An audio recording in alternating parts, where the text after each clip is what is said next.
Trigger fait partie des plus jeunes structures présentées ici, puisqu'elle a vu le jour en 2011. En revanche, son identité est plus ancienne, puisqu'on peut dire que la production de Trigger s'inscrit dans la lignée de Gainax, un studio crise d'adolescence ayant émergé dans les années 90.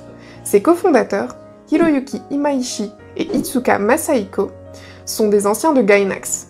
Ils ont même co-mené le dernier coup d'éclat de Gainax, Gurren Lagann, en 2007.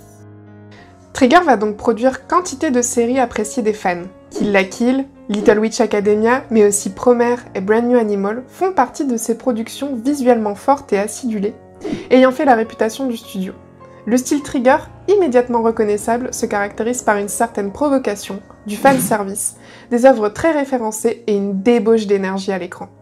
Elle prolonge le style Gainax, un studio qui a perdu de sa grandeur et ses meilleurs talents par extension. Pour en savoir plus, retrouvez un portrait du studio Trigger dans l'Animeland 232. Pour la petite anecdote, le scénario de Promare est né d'un hamburger. En effet, pour écrire ce récit, le staff a d'abord imaginé plusieurs scénarios, comme produire une comédie musicale Les Misérables, ou même l'histoire d'un dragon et d'un enfant. Mais le réalisateur Imaishi les rejette tous, conservant malgré tout l'idée du feu. Après des réécritures, des hésitations, le staff se met d'accord en allant manger un hamburger. Ici, le burger symbolise ce choix d'une recette simple qui plaît à tous. C'est le cas de Promare, une œuvre faite pour les fans de Trigger, une œuvre très référencée et auto-référencée.